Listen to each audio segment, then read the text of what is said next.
ये नहीं कह सकते यहाँ पे कि राक्षसों ने राम का नाम लिया और उनको धाम मिल गया, लेकिन वानर भालू तो राम की साइड ही थे, तो फिर उनको धाम क्यों नहीं मिला था?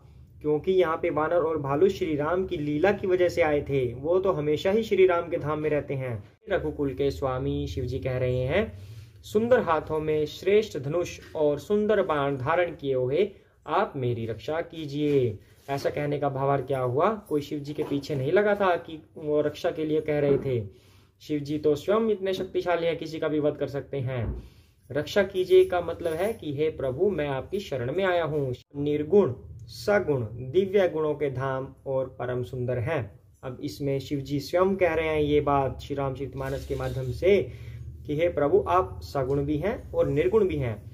अब जो लोग निराकार की पूजा करते हैं, कहते हैं कि ज्योति में ही सब कुछ है और कुछ नहीं है, सिर्फ आकृति ही भगवान है, वह भी यह बात सुन सकते हैं कि शिव जी स्वयं कह रहे हैं कि श्री राम ही सगुण और निर्गुण दोनों हैं।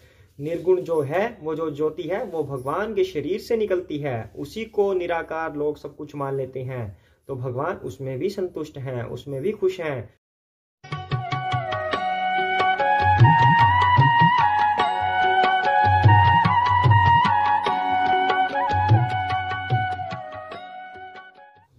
जय सिया राम। आइए अपने पाठ को आगे बढ़ाते हैं। उससे पहले हम श्री राम की वंदना करते हैं। जय सिया राम। लक्ष्मण भरत शत्रुघ्न जी की जय हो, हनुमान जी की जय हो, शिव पार्वती जी की जय हो, तुलसीदास जी की, वाल्मीकि जी की जय हो, श्री गणेश की जय हो।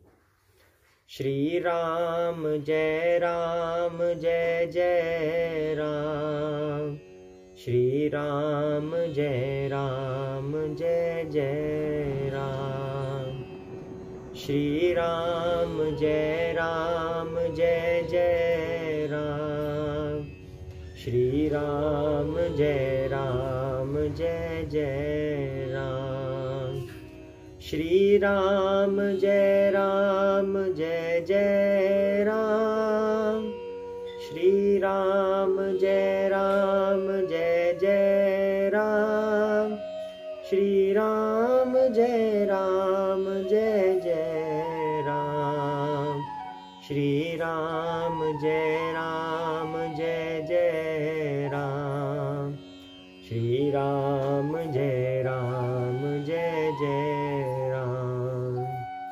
जय सिया राम। जय श्री कृष्ण चैतन्य प्रभु नित्यानंद, श्री अद्वैत गदाधर शिव सादि गौर भक्त वृंदा। हरे कृष्ण कृष्ण कृष्ण हरे हरे, हरे राम राम राम हरे हरे। जय सिया राम। श्री रामचंद्र रघुपुंग राजवर्य राजेंद्र राम रघुनायक राघवेश राजाधिराज रघुनंदन रामचंद्र दासो मध्य भक्त शरणागतो अस्मि। जय सिया राम। तो लास्ट एपिसोड में हमने क्या किया? ब्रह्मा जी ने भगवान की स्तुति की रावण का अंत करने के बाद, उसके बाद फिर इंद्र आए भगवान की स्तुति करने। इंद्र ने सबसे पहले तो जो रथ भेजा था श्री राम को रावण का वध करने के लिए, उस रथ को अपने सारथी के द्वारा वापस बुलाया। फिर अब भगवान की आराधना कर रहे हैं इंद्रदेव। वो कह रहे हैं, हे भगवान, हे प्रभु, जानकी जी सहित आप मेरे हृदय में वास कीजिए। मुझे ये स्वर्ग लोक का राज्य इतना अच्छा नहीं लगता जितना आपका गुणगान अच्छा लगता है। तो इंद्र देवता इस तरह से स्तुति कर रहे हैं। अब आगे करते हैं। जय श्री राम।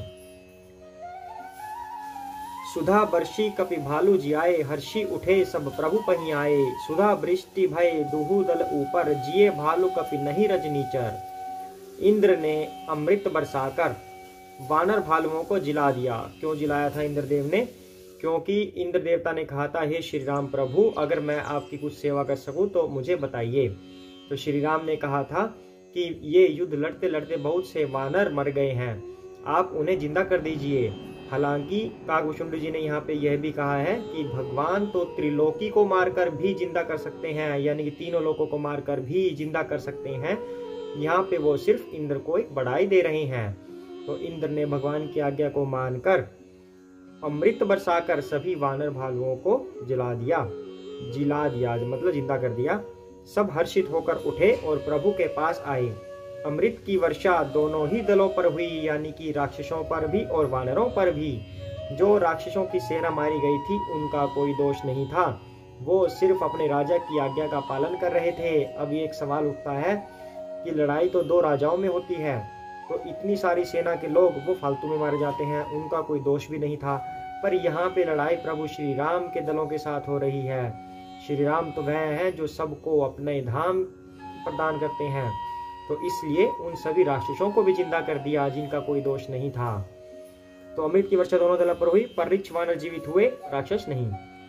रामाकार भय तिन के मन, मुक्त भय छूटे भव बंधन, सुर अंशिक सब कपि अरुचिर इच्छा, जिए सकल रघुपति की इच्छा। क्योंकि राक्षसों के मन तो मरते समय रामाकार हो गए थे, अतः वे मुक्त हो गए, उनके भव बंधन छूट गए।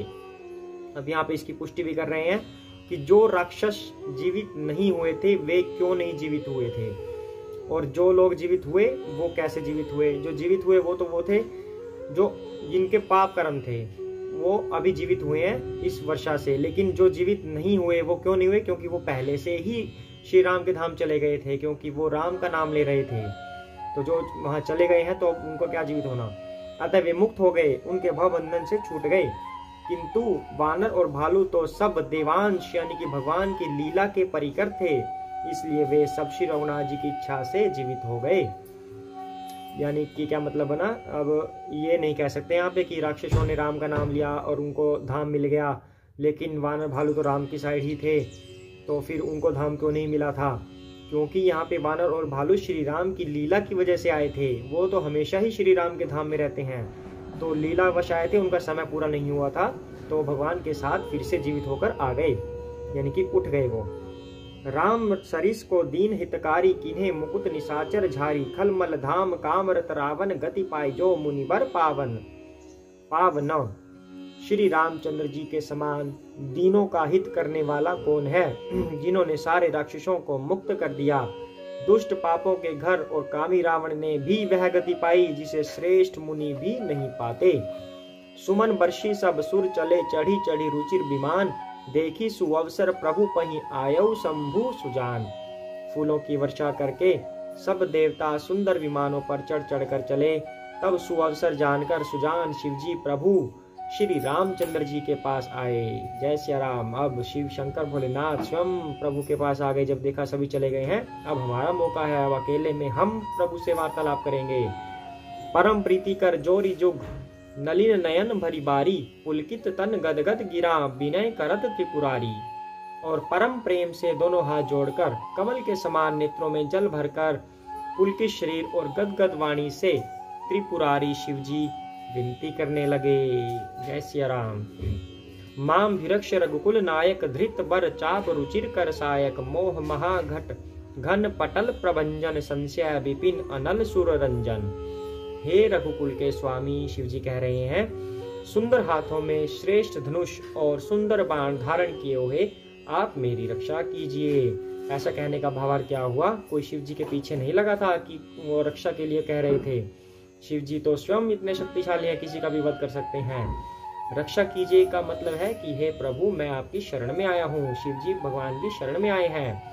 आप महामोह रूपी मेघ समूह के लिए प्रचंड पवन हैं, संशय रूपी वन के लिए अग्नि हैं, और देवताओं को आनंद देने वाले हैं। अगुण सगुण गुण मंदिर सुंदर, भ्रम तम प्रबल प्रताप दिवाकर, काम क्रोध मद गज पंचानन, बसहु निरंतर जन मन कानन। आप निर्गुण सगुण दिव्य गुणों के धाम और परम सुंदर हैं। अब इसमें शिवजी स्वयं कह रहे हैं ये बात श्री रामचरितमानस के माध्यम से कि हे प्रभु, आप सगुण भी हैं और निर्गुण भी हैं। अब जो लोग निराकार की पूजा करते हैं, कहते हैं कि ज्योति में ही सब कुछ है और कुछ नहीं है, सिर्फ आकृति ही भगवान है, वह भी यह बात सुन सकते हैं कि शिवजी स्वयं कह रहे हैं कि श्री राम ही सगुण और निर्गुण दोनों हैं। निर्गुण जो है, वो जो ज्योति है, वो भगवान के शरीर से निकलती है, उसी को निराकार लोग सब कुछ मान लेते हैं, तो भगवान उसमें भी संतुष्ट हैं, उसमें भी खुश हैं। और सगुण रूप में भी है भगवान कि जो उनका आकार मनुष्य की तरह दिखता है, सिर्फ दिखता है मनुष्य की तरह, पर वास्तव में वो एक दिव्य शरीर होता है भगवान का। तो दोनों चीज है। शिवजी स्वयं कह रहे हैं सगुण और निर्गुण आप सभी गुणों के धाम हैं। और भ्रम रूपी अंधकार के नाश के लिए प्रबल प्रतापी सूर्य हैं। काम क्रोध मद रूपी हाथियों के लिए सिंह के समान आप इस सेवक के मन रूपी वन में निरंतर वास कीजिए। जय सिया राम। अभी इंद्र देवता ने, पहले ब्रह्मा जी ने ऐसी प्रार्थना की थी फिर इंद्र ने ऐसी प्रार्थना की है और अब शिव जी कह रहे हैं कि आप मेरे मन में, मेरे हृदय में वास कीजिए। विश्व मनोरथ पुंज कंज बन, प्रबल तुषार उदार पार मन, भव बारिधि मंदर परम दर, बार्य तार्य संस्कृति दुस्तर। विश्व कामनाओं के समूह रूपी कमल वन के नाश के लिए आप प्रबल पाला हैं। आप उदार और मन से परे हैं।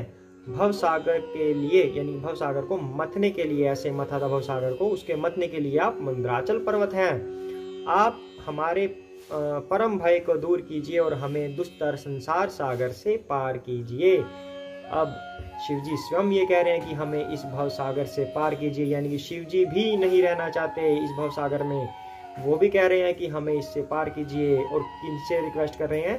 प्रभु श्री राम से। यानी कि यह बात सिद्ध कर रही है कि भगवान श्री राम, श्री कृष्ण ही परम भगवान है, सबके आदि वही हैं। ईश्वरा परमा कृष्णा सच्चिदानंद विग्रह अनादि रादि गोविंद सर्व कारण कारणम। ब्रह्मा जी ने ऐसे कहकर स्वयं भगवान की स्तुति की थी कि ईश्वर कृष्ण ही ईश्वर है, सभी कारणों के वे कारण हैं, सबके आदि वही हैं, अंत में सिर्फ वही बचते हैं, बाकी सब वापस मिल जाते हैं उनके अंदर। तो यहाँ पे शिव जी कह रहे हैं कि हमें इस भवसागर से पार कीजिए। श्याम गात राजीव बिलोचन, दीन बंधु प्रणतारति मोचन, अनुज जानकी सहित निरंतर, बसहु राम नृप मम और अंतर। मुनिरंजन महिमंडल मंडन, तुलसीदास प्रभु त्रास विखंडन। हे श्याम सुंदर शरीर, हे कमल नयन, हे दीन बंधु, हे शरणागत को दुख से छुड़ाने वाले, हे राजा रामचंद्र जी, आप छोटे भाई लक्ष्मण जी और जानकी जी सहित निरंतर मेरे हृदय के अंदर निवास कीजिए। शिव जी ऐसी प्रार्थना कर रहे हैं। हालांकि शिव जी भगवान के परम भक्त हैं, उनसे बड़ा भक्त और कोई नहीं है। जितने बड़े भक्त शिव जी हैं, शिव जी परम पवित्र भी हैं। जो लोग कहते हैं कि नशा करना है, ये शिव जी के भक्त ही कर सकते हैं, भांग पीनी है या कुछ और नशा करना है, शिव जी ऐसा कभी नहीं कहते कि आप नशा कीजिए।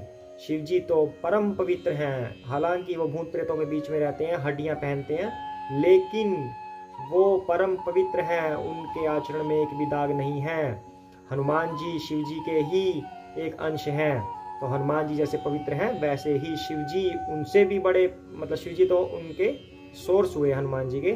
तो शिव जी परम पवित्र हैं और शिव जी इतने पवित्र होने के बाद और हर समय भगवान श्री राम की आराधना में ही रहते हैं, वो उन्हीं का ध्यान करते रहते हैं शिव जी हमेशा। तब भी वे कह रहे हैं कि मेरे हृदय में आप जानकी जी और लक्ष्मण जी सहित वास कीजिए। यानी कि जो भक्त होते हैं वो हमेशा भगवान के प्रति कृतज्ञ रहते हैं, हमेशा भगवान से यही प्रार्थना करते हैं कि आप मेरे हृदय में वास कीजिए। तो ऐसा शिव जी स्वयं प्रार्थना कर रहे हैं। तो नाथ जब ही कौशलपुरी होई ही, तिलक तुम्हार कृपा सिंधु में आऊ, देखन चरित उदार। हे नाथ, जब अयोध्यापुरी में आपका राज तिलक होगा, तब हे कृपा सागर, मैं आपकी उदार लीला देखने आऊंगा। शिव जी कह रहे हैं ये बात। करी बिनती जब शंभु सिधाए, तब प्रभु निकट विभीषण हुआए, नाई चरण सिरु कह मृदुबानी, बिना सुनहु प्रभु सारंग पानी। जब शिव जी विनती करके चले गए, तब विभीषण जी प्रभु के पास आए और चरणों में सिर नवाकर कोमल वाणी से बोले, हे शांग धनुष के धारण करने वाले प्रभु, मेरी विनती सुनिए। अब विभीषण जी की विनती नेक्स्ट एपिसोड में सुनेंगे। आज के लिए इतना ही। जय सिया राम।